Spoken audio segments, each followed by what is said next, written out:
सो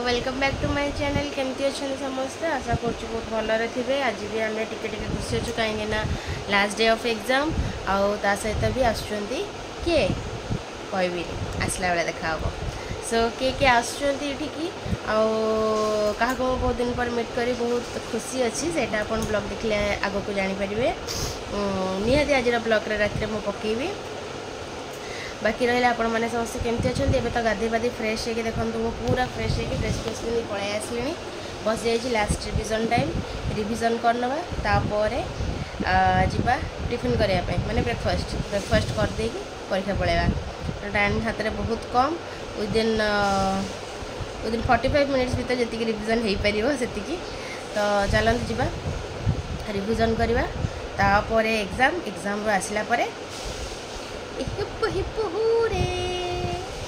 भल हम देखा जाओ so be positive stay positive let's see what's the result will give us so चलतु जीवा देखिए एग्जाम कौन केमती होची पेपरटा बहुत एसी पेपर माने इजी पेपर एनवायरमेंटल अच्छे जी इजी भावुची बोधे इजी आसी न पारे कारण एनवायरमेंटल बेले बहुत टफ आसे सो देखा ताद गोटे कौन गोटे बाछी बुछी लिखिदेवार अच्छी जीवन सारा तो एनवायरमेंटल पढ़ी पढ़ी आसिले कौन गोटे लिखिदेवार अच्छी चलते कौन टी खाईदेवा टी बिस्किट खाईदेवा ठंडा हो ना मत बिस्किट टी खाई पटपड़ा स्टार्ट करदे देखा माने टिफिन टाइम कही तो देली टिफिन टाइम आड़वा देखो मुझे कौ व्यू आनी जी देख मोर माने परीक्षा जहाँ लिखी सब गुड़ा काटिकुटी थोईदेव यहाँ देखूँ आमर परीक्षा हॉल पाखापाखि 250 स्टूडेंट से बस परीक्षा दिखती मो पछ पिला को डाकुची आ जो कम बिजी अच्छा आपको मुझे पारि तो देखीदेली बोली फसल फाटी जापटे देख पार्थ मुझे बसिक हसुची मो आगे ये पिलाटा आम मैंने इंस्टीट्यूट पढ़े एग्जाम शेष आम आगे आसी बस पड़ी ऑटोरे बसिक देखो केमी हाथ हलाऊँ फसल फाटीगला कहीं फोटो पाई आउ डाकिदेले देखो आसिलु स्पेशल अतिथि अपेक्षा एत हट माने वेदर रे कूल कूल हाँपाई टे नम्य मु पलि आसिलु खावाई कोल्ड कॉफी तो कोल्ड कॉफी खाई सारा लंच रो मेनू जहाँ भात डाली आलू कलरा भर्ता और सालाड यहाँ लंच सो फ्रेंड्स केमती अच्छा कौन कौन किए गेस्ट आपन को बोधे छोट वीडियो में देखी ना ऑनवर्ड्स में देखी मोर ठीक से मन पड़नी तो समस्त आसी पहुँची गले एबे जाऊँ आम टे आउटिंग रे बाहर को तो देखो को जगह नौ मुझे बहुत लॉन्ग वीडियो शॉर्ट्स रे भी आपको ऐड करके आज देदेवी कौन कौन को जगह आम जाऊँ किए जाऊँ कौन नहीं एंड ऑल तो चलते जीवा समस्त वेट कले सांगे पानी बोतलटा नहीं जावा नहीं कि जाकि देखा कौन कौन हो कौन ना चलते ओहो माई कुटुलू इज हियर देखु किए आसु न आसु कौन मु खुशी थाए न थाए मो कुटुलू पे बहुत खुशी देखु एतिकी ये स्पेशल पर्सन बाबा तो बाबा मु आ मो हजबैंड मो झी मिसिकी आसटी को मुझे इनविटेशन देती तो जहाँ हो से मैंने आसुँच कुटुलू को लेकिन आसमें चलू बुलवाई देखो यहाँ आम कुआड़े जाऊँ गोटे एंट्रांस देखु दादू आ नातुणी माने अजा नातुणी केमती नातुणी शोई पड़ी अजा धरिकी बुलूचंद तेणुक दायित्व है नातुणी को धरवा से धरिकी बुलूचंद आम टे माने सी भ्यूटा देखु वाओ ब्यूटीफुल माने मु एक्सप्रेस करि पारनी जे केते सुंदर माने ये भ्यूटा देखापी स्पेशल 15-20 मिनिट से अटकी गलु आ विश्वास करूँ कैमेरा तो मुझे कैप्चर करी ओरिजिनली एते सुंदर लगुला मत से जगार आसिया को ही इच्छा होना माने मु ट्रू फैक्ट कहूँ दिल से कहूँ यहीटा देखूँ माने स्लाइड रे खसैया तो बाबा बहुत ट्राए कर से कांदी कांदी आसुनी एपटे तार दादू वेट कर धरवे बोली छाड़ी तो देले कि सी पूरा कांदी कांदी तार हाल पूरा बेहाल माने पूरा कांदी की पूरा डरी गला से देखु ସମସ୍ତେ କଫି ପିଇଲେ ଆଉ ମୁଁ ଆଣିଲି ଆଇସ୍କ୍ରିମ୍ କେଉଁଠୁ ମୋ ଭାଗ୍ୟରେ ଅଛି, ଏଇଟା ବି କୁଟୁରୁ ମୋର ସେୟାର ହେଇଗଲା। ଏଇଠି ଆମେ ବହୁତ ଝୁଲିବାକୁ ତାକୁ ଟ୍ରାଏ କଲୁ, କିନ୍ତୁ ସେ କାନ୍ଦିଲା। ବଢ଼ିଆ ପାର୍କଟା ଥିଲା, କିନ୍ତୁ ଆମେ ବହୁତ ଟ୍ରାଏ କଲେ ପାର୍କଟାକୁ ମାନେ ତାକୁ ବସାଇବା ପାଇଁ, ସେ କୌଣସିଥିରେ ବି ବସିବାକୁ ରାଜି ନଥିଲା। ତେଣୁକରି ଦେଖନ୍ତୁ ଏଇଟା ଗୋଟେ କେତେ ବଡ଼ ବେଙ୍ଗ। ମୁଁ ମୋ ଝିଅକୁ କହୁଥିଲି ଦେଖ କୁଟୁ ଏଇଟା କେତେ ବଡ଼ ବେଙ୍ଗ, କେତେ ବଢ଼ିଆ ପାର୍କ ଦେଖନ୍ତୁ, ମାନେ ଏତେ ଖୋଲା ପାର୍କ ନା, ସେ ଗୋଟେ ଏରିଆରେ ଏତେ ସବୁ ପାର୍କ ଥିଲା। ମୋତେ ଦେଖି ସବୁଗୁଡ଼ାକ ମୋ କୁଟୁକୁ ଖେଳିବାକୁ ଇଚ୍ଛା ଥିଲା, କିନ୍ତୁ ସେ ମୁଁ ନା ପୁରା ଡରପୋକ ହେଇକିରି ମାନେ କିଛି ମାନେ ଆଗରୁ ବି ତାକୁ ମୁଁ ପାର୍କ ନେଇନି, ତ ସେ ପୁରା ଡରିକି ଆଉ କେଉଁଠିକୁ ବି ଯିବାକୁ ଚାହିଁଲାନି।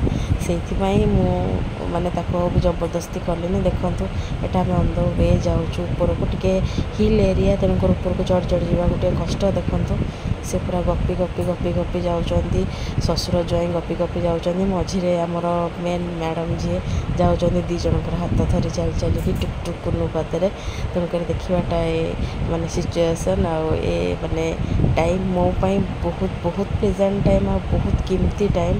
ମୁଁ ଏଇଟାକୁ କେବେ ବି କ୍ୟାପଚର୍ରୁ ଛାଡ଼ିବା ପାଇଁ ଚାହୁଁନଥିଲି। ନିଜେ ତ ଉପଭୋଗ କରୁଥିଲି, ଆପଣମାନଙ୍କୁ ବି ଉପଭୋଗ କରୁଛି। ଏତେ ଦିନ ପରେ ସମସ୍ତେ ଗେଟ୍ ଟୁଗେଦର୍ ହେଇଛନ୍ତି, ଆଉ ଏତେ ଖୁସି ଲାଗୁଛି। ମୁଁ ସେ ଖୁସିଟା କାହାକୁ କହିବି ପାରୁନି ଯେ ନାଇଁ ମୁଁ ଏତେ ଖୁସି ଅଛି। ଏବେ ଦେଖନ୍ତୁ ଜାଗାଟା ହେଉଛି ଏଇଟା କ'ଣ କେଉଁ ଜାଗା ଆପଣ ମୋତେ ଟିକେ ଗେସ୍ କରି କୁହନ୍ତୁ। ମୁଁ ତ କହିଦେବି, ଫିର୍ ବି କୁହନ୍ତୁ କେତେ ସୁନ୍ଦର ହେଇଛି ନା ଜାଗାଟା। ଏବେ କହିଲେ ଦେଖି ଏଇଟା କେଉଁ ଜାଗା?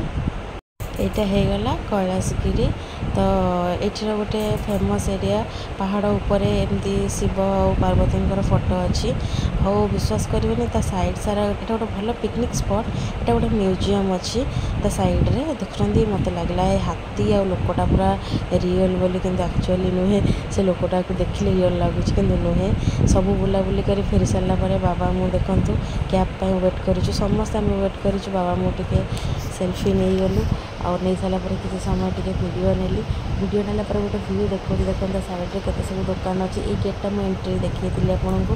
ଆମେ ବାହାରେ ଆସି ଜଷ୍ଟ କ୍ୟାବ୍କୁ ୱେଟ୍ କରିଛୁ। ସବୁ ପ୍ରକାର ସୁବିଧା ଆପଣ ଏଠି ପାଇଯିବେ। ନେକ୍ସଟ ଆସନ୍ତୁ ଦେଖିବା, ନେକ୍ସଟ ଷ୍ଟେସନ୍ ହେଉଛି ଏଇଟା ହେଲା ବୈଭବ ମନ୍ଦିର ଗୋଟେ ଅଛି, ସେଇଟା ବି ସି ସାଇଡ଼୍ରେ ଅଛି। ତ ଉପରୁ ପୁରା ମାନେ ସାଇଡ଼୍ର ଭିଉ, ପୁରା ସିର ଭିଉ ପୁରା ଦେଖିପାରିବେ ଆପଣ। ଏଇଟା ତା'ର ଏଣ୍ଟ୍ରି, ମାନେ ଏଇଟା ବଡ଼ ପାହାଚ ଗୁଡ଼ାକ ଏକ୍ଜିଟ୍ ପଏଣ୍ଟ, ଏଣ୍ଟ୍ରି ପଏଣ୍ଟ ଆଉ ଗୋଟେ ସାମ୍ନାରେ ଛୋଟ ମନ୍ଦିର। ଦେଖନ୍ତୁ ସାଇଡ଼୍ରେ ଗୋଟେ ବଡ଼ ପାହାଡ଼, ଏଇ ସାଇଡ଼୍ରେ ଦେଖନ୍ତୁ ପୋଲିସ ସବୁ ମାନେ ଅଟକିଛନ୍ତି କାହିଁକିନା ଏଠି ଭିଡ଼ ନ ହଉ ବୋଲି। ଏଠି ଦେଖନ୍ତୁ ସମସ୍ତେ କୁଟୁମ୍ବର ଚପଲ ଖୋଲିବାରେ ବ୍ୟସ୍ତ। ଏଠି ସବୁ ଲୋକମାନେ ଆସିକି ରିଲାକ୍ସ କରୁଛନ୍ତି। ଭିତରକୁ ଆକ୍ଚୁଆଲି ଫୋନ୍ ଏତେ ଆଲାଉ ନଥିଲା, ମୁଁ ତ ଜାଣିନଥିଲି। ଯେତିକି ପାରିଛି ସେତିକି କ୍ୟାପଚର୍ ମୁଁ କରିଛି, କିନ୍ତୁ ଆକ୍ଚୁଆଲି ଠାକୁର ଯିଏ ତାଙ୍କର ଫଟୋ କି କିଛି ବି ମୁଁ କ୍ୟାପଚର୍ କରିପାରିନି। ସୋ ଦେଖନ୍ତୁ ଆମର ଯେମିତି ମନ୍ଦିରରେ ନନାମାନେ ଅଛନ୍ତି, ତାଙ୍କର ବି ଏଠି କ'ଣ କୁହନ୍ତି ସେମାନଙ୍କୁ ମୁଁ ତ ଜାଣିନି, କିନ୍ତୁ ତାଙ୍କର ଏଇ ବେଶଭୂଷାରେ ଲାଗୁଥିଲା କି ସେମାନେ ମାନେ ପାର୍ଟ ଅଫ୍ ଦିସ୍ ଟେମ୍ପଲ୍ ବୋଲି। ତ ଯାହା ବି ହେଉ, ଏଠି ପାଖକୁ ଆସିଲା ପରେ ଜଣକେ ଦେଖିଦେଲେ ଯେ ମୁଁ ଭିଡ଼ିଓ କରୁଛି, ତ ସେମାନେ ମୋତେ ମାନେ ସିମ୍ବଲ୍ କରି କହିଲେ କି ନାଇଁ ଏଠି ଭିଡ଼ିଓ କି ଫଟୋ କରନି ବୋଲି, ନିଅନି ବୋଲି। ତ ତାପରେ ମୁଁ ବନ୍ଦ କରିଦେଲି ଭିଡ଼ିଓଗ୍ରାଫି କରିବା। ତ ତାପରେ ଦେଖନ୍ତୁ ମୁଁ ଚାଲିଗଲି ମନ୍ଧାନ ଦେଇ ଠାକୁରଙ୍କୁ ଦର୍ଶନ କରିବା ପାଇଁ। ଆଉ ଠାକୁର ଦର୍ଶନ ବି ମୋର ଭଲସେ ହେଇଗଲା। ଆଉ ଭାଗ୍ୟକୁ ଦେଖନ୍ତୁ ନା ଆଜି ଗୋଟେ ଖେଚୁଡ଼ି ପ୍ରସାଦ ବି ମିଳିଗଲା, ଯେଉଁଟାକି ଏଠି କେମିତି ଗୋଟେ ରସମ ତ କରନ୍ତି, କିନ୍ତୁ ଏମିତି ଖଟା ଦେଇକିରି ଗୋଟେ ଖେଚୁଡ଼ି ବି ବନାନ୍ତି, ଯେଉଁଟାକି ଖାଲି ପେଟରେ ଖାଇ ହେଇଯାଏ, ବହୁତ ବଢ଼ିଆ ଲାଗେ। ଦେଖନ୍ତୁ ବାବା ଝିଅକୁ ଟାଣିକି ଧରିକି ନେଇକି ଯାଉଛନ୍ତି, ଆଉ ଗୋଟେ ହାତ ବି ତା ବାବା ଧରିଛନ୍ତି, ଗୋଟେ ହାତ ଅଜା। ଏଇଠି ଆସିଲା ପରେ ଆସିଲେ ଗୋଟେ ବିଚ୍କୁ, ଏଇଟା ବି ଆର୍କେ ବିଚ୍କୁ ଆସିଛୁ। ସେ ତା'ର ଚାଲିଛି, ଆଉ ଏବେ କୁଟୁର ପେସେନ୍ସ ନାହିଁ, ସେ ସବୁ ପ୍ୟାଣ୍ଟ ଖୋଲିକି ଚାଲିଛି। ଏଠି ଟିକେ ଭଲସେ ଦେଖନ୍ତୁ ନଜରଟା, ଦେଖୁଛନ୍ତି ପାହାଡ଼ରେ କେତେ ସୁନ୍ଦର ଅଙ୍କା ହେଇଛି। କେବେ ଭଲସେ ମାର୍କ କରନ୍ତୁ, ପଜ୍ କରି ଭଲସେ ଦେଖିବେ କେତେ ବଢ଼ିଆ ଡାଇଗ୍ରାମ୍ ଅଙ୍କା ହେଇଛି, ପୁରା ର୍ୟାଣ୍ଡମ୍ ଅଙ୍କା ହେଇଛି। ଏଇଟା ମୁଁ ହଠାତ୍ ଦେଖିଲି, ଯେତେବେଳେ ଦେଖୁଛି ଯେ ଲାଇଟ୍ଟା କ'ଣ ପାଇଁ ତାପରେ ପଡ଼ିବ, ଆଉ ଏତେ ସୁନ୍ଦର ନା ଡାଇଗ୍ରାମ୍ଟା କ'ଣ ଆଉ କହିବି। ଏଇଟା ଦେଖନ୍ତୁ, ଏଇଟା କୈଳାସ ପର୍ବତ, ମାନେ କୈଳାସଗିରି ଯେଉଁଟା ଅଛି, ସେ କୈଳାସଗିରିର ଉପରୁ ତଳର ଭିଉ ଦେଖନ୍ତୁ କେତେ ସୁନ୍ଦର। ସେ ସାଇଡ଼୍ରେ ପାହାଡ଼କୁ ଲାଗି ସମୁଦ୍ର, ଆଉ ସମୁଦ୍ର ଗୋଟେ ଜାଗାରେ ମିଶିଛନ୍ତି, ସେମିତିଆ ଏରିଆ। ମାନେ ଏଇଭଳିଆ ମାନେ ସିନ୍କୁ କିଏ ବା ମିସ୍ କରିପାରେ। ଆଉ ଏତେ ସୁନ୍ଦର ଗୋଟେ ସନସେଟ୍ ହେଉଥିବ, ସାଇଡ଼୍ରେ ଏମିତି ଭିଉ ଥିବ, ଆଠୁ ଆଉ ଅଧିକ କ'ଣ ଦରକାର। विश्वास करते मंदिर में एत शांति लगुला एत शांति लगुला मत लगुला बहुत दिन पर किंतु गोटे मु बहुत बड़ शांति पाई तेणुक बहुत खुशी भी थी। देखो आसीगलु आरके बीच लास्ट आम बुलाबुली करुँ बाबा और मुझे देखु माँ तो चली बुली पाना ऊपर बस तो देखो एतिक आमर भिडियोटा आज एंड करुँ पछरे हजबैंड अच्छा से चलते tata bye bye good night काली आउ थे देखेबी नुआ भिडियो पर्यंत समस्त भल रुहतु खुश रुहतु जय जगन्नाथ जय Gopal tata bye bye good night.